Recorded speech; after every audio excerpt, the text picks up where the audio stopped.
What are some signs that you're unattractive? Story 1. Happened to me in junior high. My best friend, hot new guy, and I engaged in a water fight during lunch. The bell rang and he touched my shoulder and asked if I could stay back a second because he wanted to ask me something. After 3 years of walking quietly in the shadow of my best friend's incredibly massive middle school breasts, I cannot describe the feeling of finally being seen by someone I liked. He asked me if my best friend would say yes if he asked her out.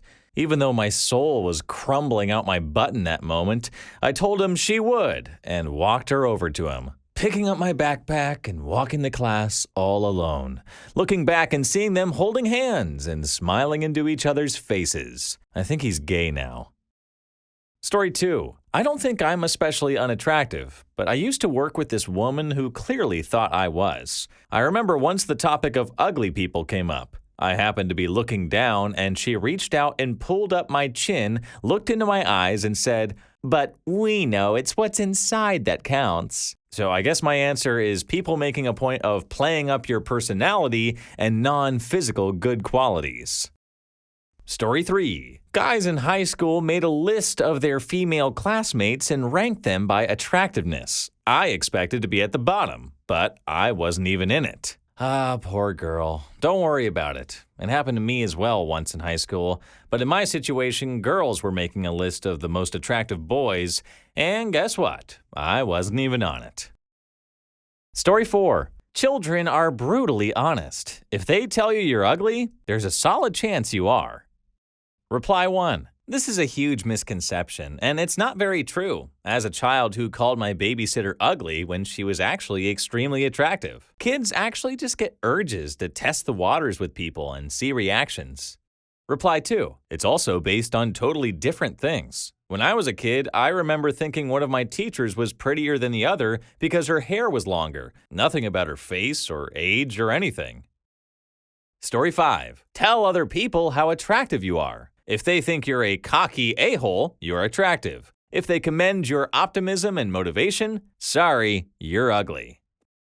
Story 6. Well, I accepted the fact that I'm not pretty when strangers wouldn't sit next to me on a subway unless absolutely necessary, which means the subway is full like a can of sardines. Story 7. One time when I was in my early 20s, there was this super cute girl at Starbucks that I was crushing on. And one day I got the courage to tell her, "I only come here every day because of you. You are super pretty." And she says, "Thanks, sport." So yeah, if you try and flirt with a girl and she responds with, "Thanks, sport," you are probably unattractive. Well, at least you didn't get hit with the classic "thanks, buddy," which is basically the equivalent of being friend-zoned before you even have a chance. "Thanks, sport" is a step up from that, right? Either way, don't worry too much about it. I'm sure she just had a latte on her mind and didn't fully appreciate the compliment. Keep sipping that caffeine and keep trying, champ.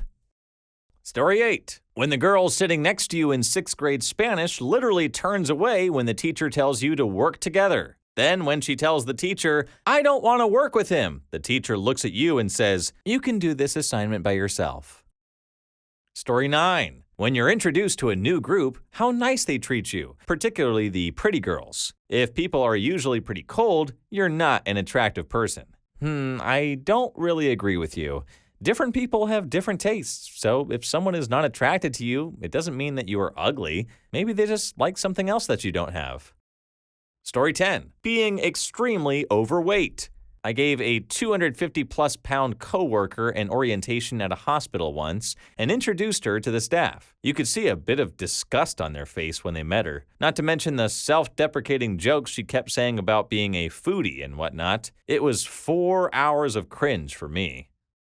Story 11. Less a sign of unattractive than it is of being thoroughly average. But if other people seem to spontaneously forget that you exist the instant an attractive person enters the room, I'd say chances are that you're good enough looking to be an acceptable choice and to pay attention to normally, but not enough to compete with the obvious first choices. Story 12. This probably doesn't apply to being unattractive, but more to being not that attractive. When they put in little effort. You might get them interested in a date, but it's low priority. If you're attractive, they'll make time. Not so attractive, it's like, meh, I have nothing to do on X day. Why not? Story 13. When your husband tells you you need to put on some makeup and do your hair when you already have. Reply 1. When your husband wants you to look at the great shape on her, has never even told you that you are pretty, and says he only married you because he thought I wouldn't have to work and you would take care of me. If your husband does that, you should consider divorcing him. That's just a cruel thing to do to someone you're supposed to love for the rest of your life. Story 14. One time while going to the gym, a guy held open a door for the smaller, prettier girls and then just stopped holding it for me. Reply 1. To be fair, it's kind of unspoken to let the first 2 to 3 people in and hand off door duty to the next person. Story 15. Being asked out as a joke. Yeah, that really destroyed my confidence and any and all feelings of self-worth as a 16-year-old girl. It's been 12 years and I'm in my first relationship and I still struggle to believe that a guy could actually like me. Story 16. When you're having a hypothetical conversation about dating or relationships and someone has to say, not that I'd ever date you, or they can't even have the conversation because they have to make it really clear that they wouldn't date you to the point you forget what dating relationship thing you were even talking about. It's really distracting because you don't want to date them and now you suddenly feel insulted for some reason. Ah, yes, the classic, not that I'd ever date you line. The equivalent of a verbal airbag that just slams you in the face out of nowhere.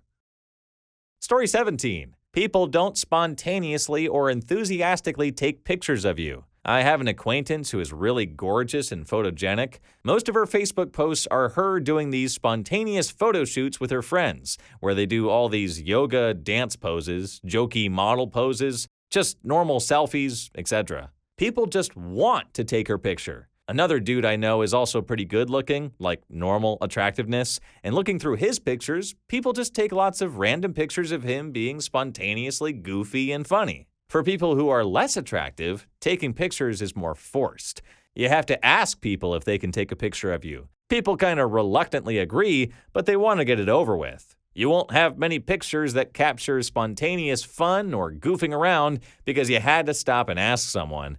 It'll be a quick, hey, we're hanging out selfie, but we also probably won't look at the picture together. I notice with the more attractive, photogenic people, not only are there more pictures, but people want to look through them and comment on how awesome they are.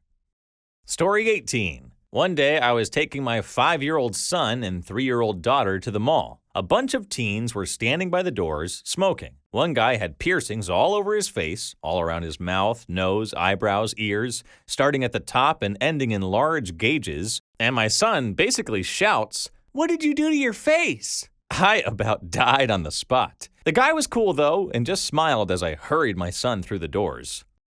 Reply 1. Kids usually don't have any malice behind their questions, which is nice. Whew, you got away with it this time, but that could have ended a lot worse if that guy wasn't cool about it. Story 19. I remember my high school year, I was with a group of friends. Some girl that was from the Diamond Dance team invited all my friends to tag along to watch them practice. But until I walked to the entrance, I got stopped and was told I wasn't allowed by the same girl that invited us. And if I even walked in, that my friends weren't invited. Safe to say that I know who were my real friends that backed me up and who I had to cut off. I didn't get to go in. Story 20. When you use Tinder for about a month and it runs out of people to show you and there's no matches, meaning everybody in a 10-mile radius with Tinder looked at your pic and thought, nope. Also, believe me, I didn't set my standards too high. Story 21. When you spend your entire adolescence/teenage years being best buds with your crushes and being asked repeatedly why they can't find someone to date who's just like you, why can't more girls be as funny as you, without ever asking you out or showing interest in you romantically? Bonus points if you listened to this for years and then attempted to make a move because you thought that maybe they were just shy and were then rejected and felt stupid forever while they continued to strike out with girls that they continue to wish were more like you. Reply 1. If you have a guy friend who doesn't ask you out, 9 times out of 10, he won't want to jeopardize the friendship by asking you out. It's a big leap of faith that could ruin it all if it's not mutual. If you have a girlfriend who doesn't show any signs of interest or make it known, she's interested in more than a friendship. Reply 2. As a female who is very shy towards guys that I was interested in as a teen, your second point was completely off in my case and that of many of my friends. If I liked a guy, I would often act like I didn't know he existed, not to hurt his feelings or anything, but because the moment I started talking to him, me face would turn red and I felt like an idiot. I'm guessing you're a guy based on the sending point. I know a lot of women who are way too shy or meek to act like they were interested in a guy back in the day. Even now, I guess, come to think of it. Ah, the classic case of being the wingman for your own love life. It's like being the Robin to their Batman, the Luigi to their Mario, the sidekick to their superhero. You're always there to help them with their crushes, but they never seem to see you as anything more than a reliable wingman. Story 22. If you're a guy and you've been told on multiple occasions you're being creepy, even when you're doing some innocuous, there's a good chance you're ugly. Story 23. When you're joking around with a friend, insulting each other, and the friend calls you ugly, the rest of the group either jumps to your defense, gasps, or otherwise looks uncomfortable. Source: grew up somewhat ugly. Haha. Story 24. This is how it goes with a buddy of mine. Once he enters the room, it's like other men cease to exist. But he's also completely frickin' oblivious to it. You could be making progress with a girl, he shows up, now she's after him, and you're standing there thinking, well, great, now nobody is getting this girl's number. Story 25. My 4-year-old son yesterday when I was putting moisturizer on. Daddy, what's that? That's my face cream to keep me looking pretty. That's not pretty. I replied, thanks very much, son. You must be using the wrong cream, Daddy. Not gonna lie, sonny boy, that's brutal. Treat your dad with respect and don't bite the hand that feeds you. Story 26. When people say you look like someone famous, and that famous person is not attractive. Two of the worst I got were Meatloaf, which ain't bad, the dude rocks, and Corey from Pawn Stars, which made me reevaluate my life. Story 27. 1. When someone gives you an approving look to your good-looking friend, shifts their gaze to you, and their expression just drops. 2. You always get served last at the bar if the opposite gender is serving. Story 28. When you work on a bar with several other girls and a drunk customer says to your boss, "You got some lovely-looking girls working here. Lovely girls. Except that one, she's ugly," pointing at me. I didn't even think I was that ugly. Not beautiful, but not hideous. I had a great figure as well, which always helps, haha. Then I got fat, and the wolf whistles stopped, so that's a clear sign all the pretty is gone that I had very little of. Oh, don't be taking some drunk barfly's opinions too seriously, okay? You've got to develop some self-respect and self-love for yourself. Just treat yourself good and do the best you can with your weight and figure and all, but beyond that, don't worry about it. Story 29. My 5-year-old cousin once pointed to an old photo in my great-aunt's house and asked, "Is that me?" "Nope, that's me when I was your age." Her, "You used to look just like me." Me, "Yep, and when you grow up, this is what you'll look like," pointing to myself. She burst into tears and ran to her mother. Story 30. People generally avoid you and seem to look at you in disgust or pity. At least that's what it seems like from my experience. Reply 1. Yep, there are actually studies about this. Handsome people are often met with a nicer attitude and have it easier in life. Story 31. Babies don't stare at you, and kids tell you that you're ugly. Reply 1. Babies cry when they look at me, or they look uncomfortable, so I guess it means I'm ugly. Ugh. Story 32. In all serious, I remember this, and I'm going to quote, "If you always tell yourself you're ugly, you're going to be ugly." In other words, stop being negative about your appearance and own it. Nothing's wrong with wanting to look better, but just deal with it because you think you're ugly. When you think like this, others will start to think like that too because of how you treat yourself, which would then lead to you feeling worse and treating yourself worse until you depreciate yourself to a state. Is it only you think that you're ugly or is it everyone else? Stop being selfish and own yourself. Ugliness stems from your culture and what they deem as beautiful or good-looking. But just like as they are general signs of beauty accepted, every so it is for ugliness, though no one is truly ugly. Signs may come as asymmetrical face shape, obesity, most cultures, people avoid you, you could have just a rotten personality, and people treat you worse in comparison to your friends. Story 33. My friend and I was at this summer camp. There's this cute girl in our group. My friend, he's a solid 8 out of 10, asked for a picture together. The girl gladly and excitedly said yes. After they got their picture taken, I asked her to get a picture with me too. And the look on her face was like, why not we take a picture as a group instead? And then she walks away. This was way back then. Now I'm more confident and kind of glowed up, so I'm fine. Story 34. A friend of mine tried to kiss a girl at a party. She replied, "I'm not drunk enough for that," then vomited on the floor and passed out. Please leave your story down below in the comments. I would absolutely love to make a video about them in the future. And also don't forget to like and subscribe. And until next time, peace.